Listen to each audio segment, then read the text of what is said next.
the truth of consciousness. You're invited into a world of logical patterns woven from words. You're invited into this world. It's the world of my inquiry. So all around you, you find the fruits of my inquiry as I've transformed my doubt into something inspirational, into something I hope you experience as beautiful. And you'll also perhaps feel the playfulness of the Gene Keys as a logical system that doesn't take itself seriously, that frequently plays with paradox. Because I feel the truth beneath and between the words, I just cannot take the system seriously. And so I feel obliged to keep pointing this out to everyone who comes to this wisdom. Let's not get caught up too much in terminology, in labels, in profiles, in processes. Let's just allow it to flow through. That's what I'm constantly saying. It's a transmission. It's a stream of truth that has nothing to do with the words and concepts. It's a structure in which the magic of transformation is invited to occur. And this is what makes life so interesting. That truth can't and won't ever be pinned down. No one will ever be able to put it into words. All the greatest teachings attest to this. I mean, the Tao Te Ching, one of the greatest pearls of wisdom ever, begins with the words, "The Tao that can be spoken of is not the true Tao." I mean, don't you love that? You love that.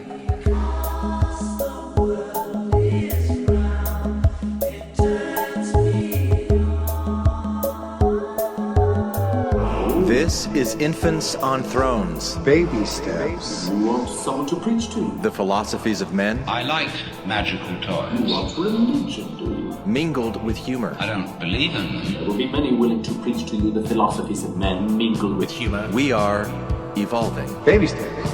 You can buy anything in this world of money.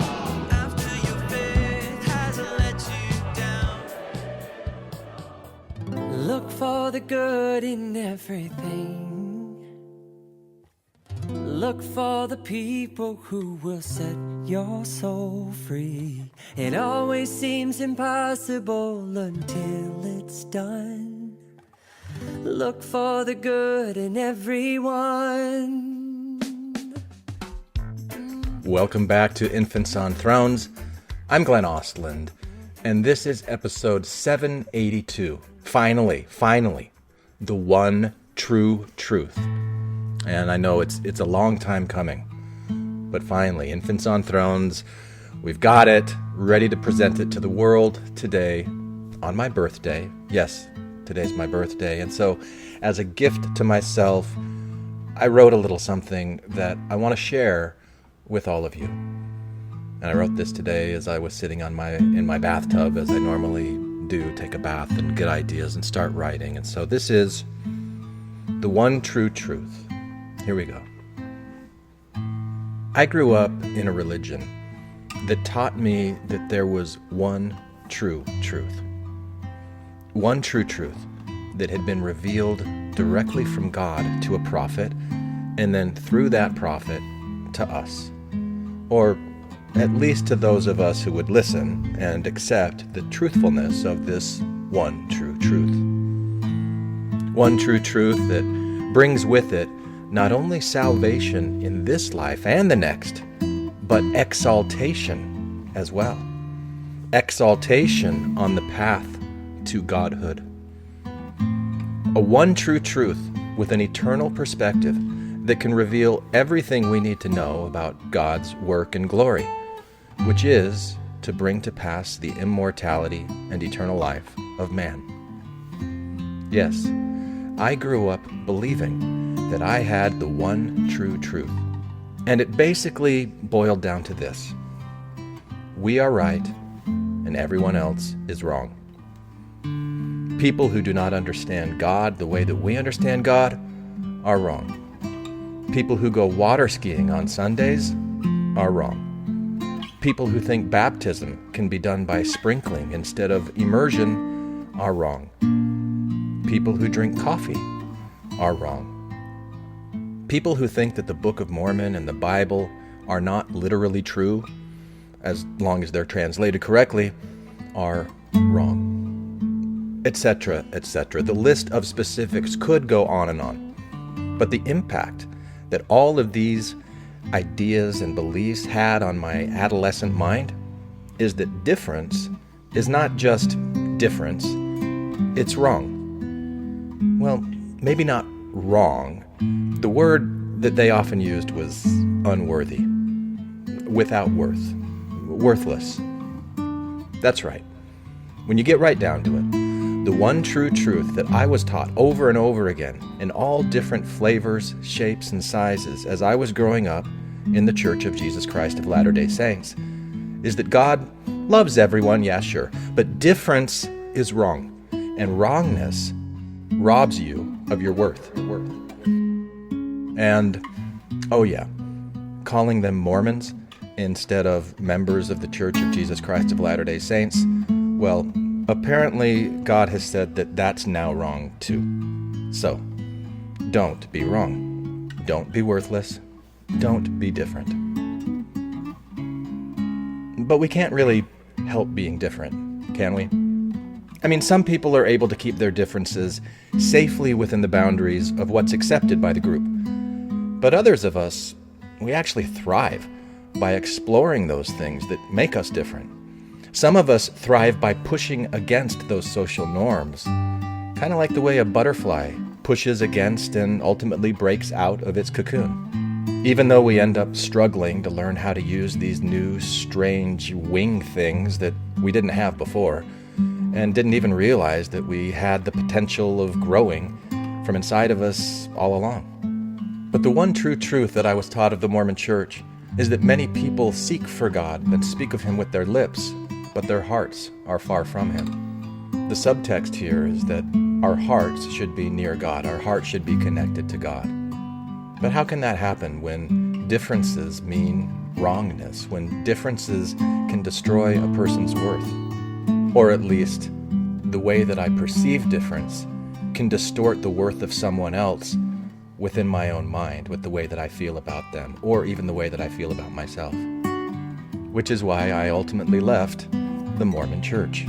The church that played a major role in forming me in the way that I see the world, and may also have played a major role in forming you and how you see the world.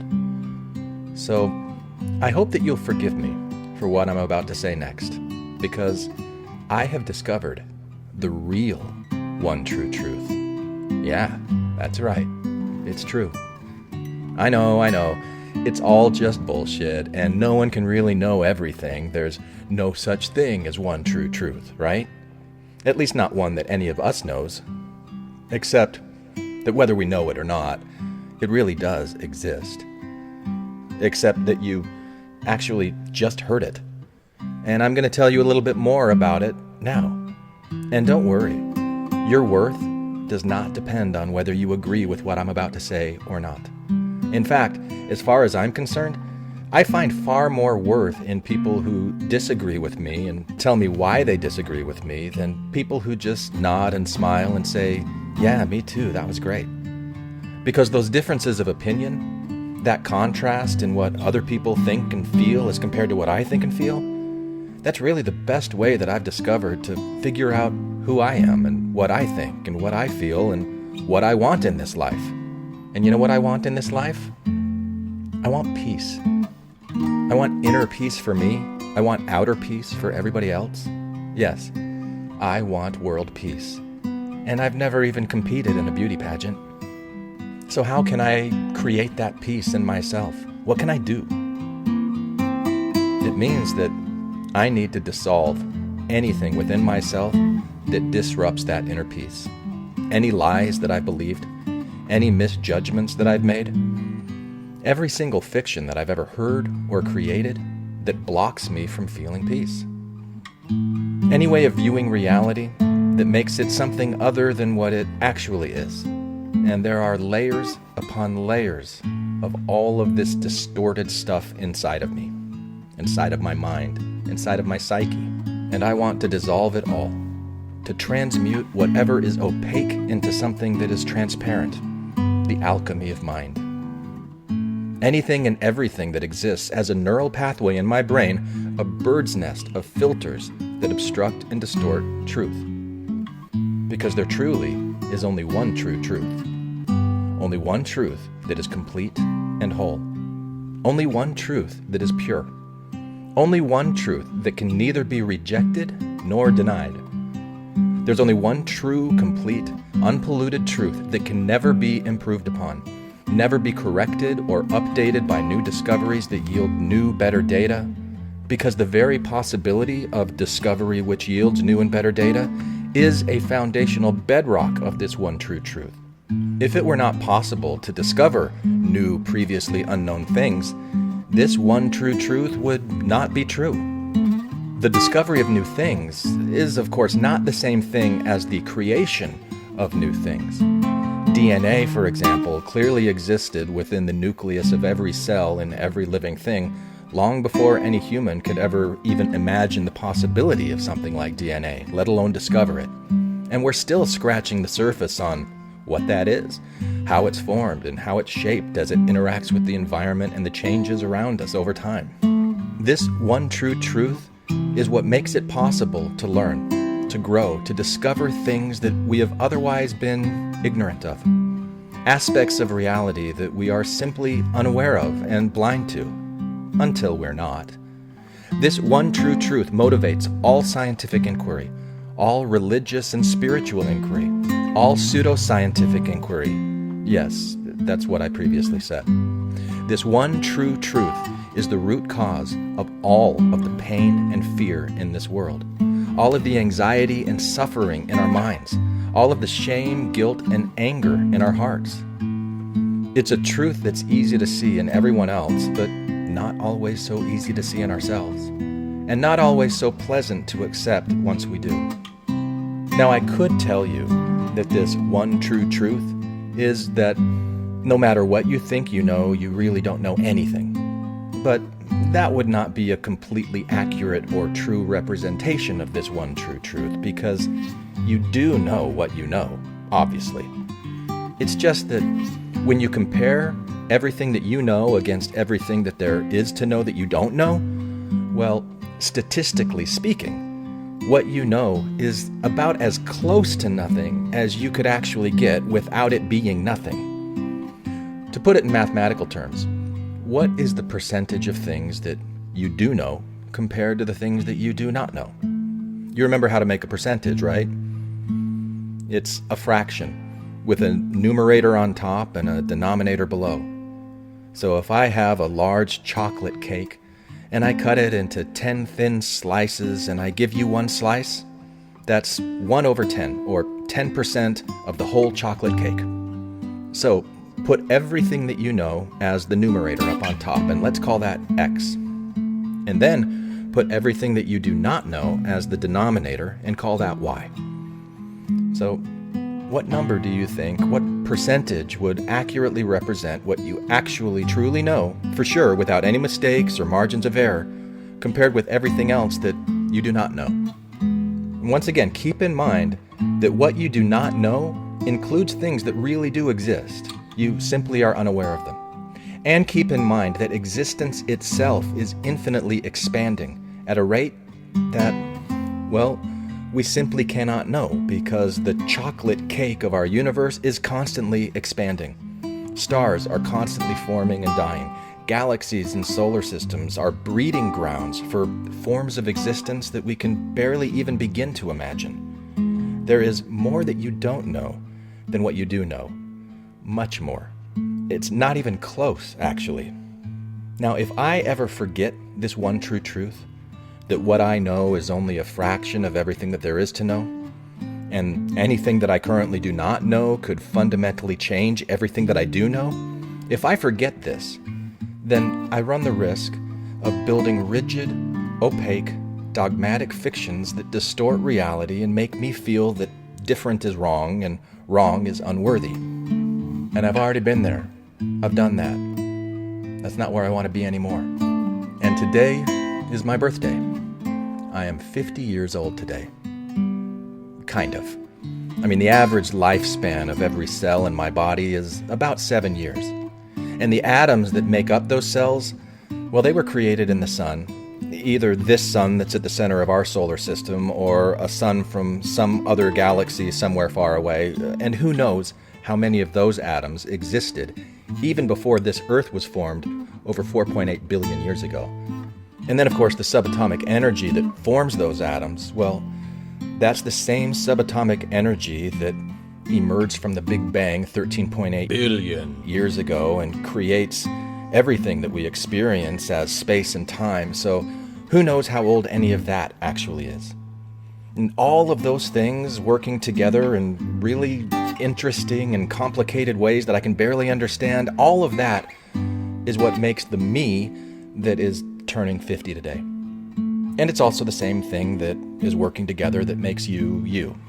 We have all grown out of this same energy. We've all grown out of the same solar system. We've all grown out of the same planet. We're like trees that have emerged from the soil that know how to walk and think and act. And I hardly know the first thing about any of it. But I do know that we all experience it differently. I know that we think thoughts and feel feelings, and that pain and suffering is mixed in with all of the peace and joy of human existence.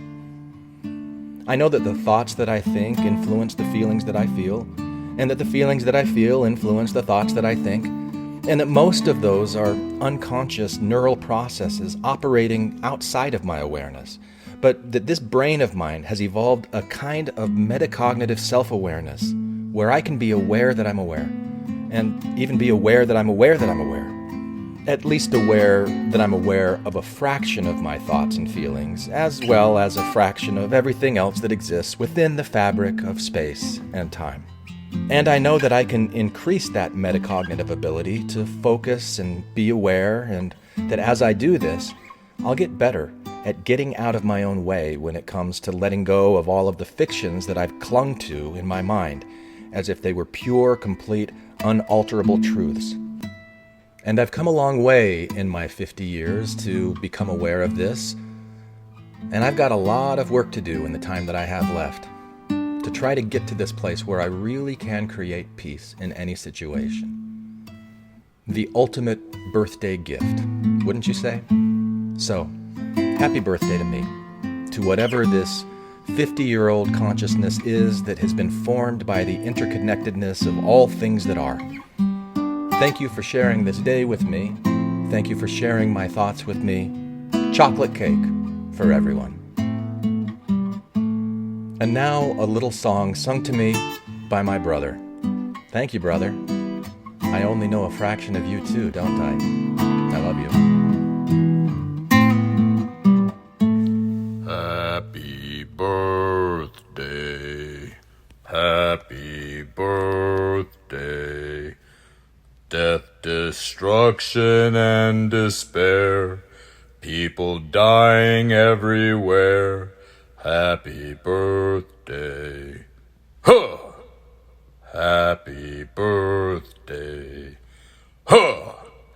May the cities in your wake burn like candles on your cake. Happy birthday. Your servants steal, your wife's untrue. Your children plot to murder you. Happy birthday. Huh! They stole your sword, your gold, your house. They took your sheep, but not your spouse. Happy birthday. This one lesson you must learn. First you plunder, then you burn. Happy birthday.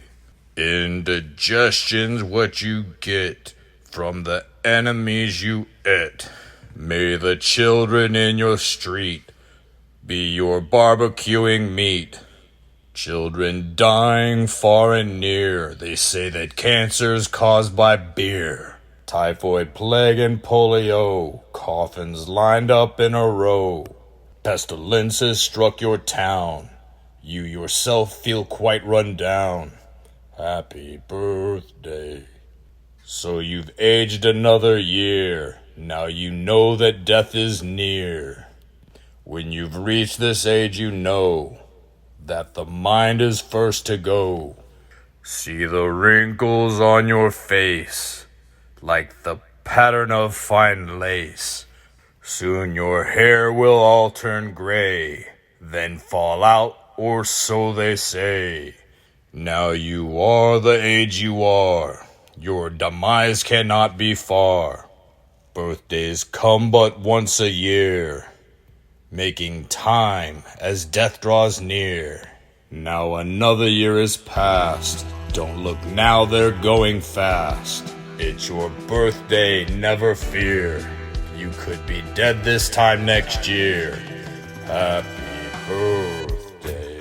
Ha! Happy birthday. Ha! Put down the weapons that you use against yourself. You don't need them anymore. Hey there, thanks for listening all the way to the end.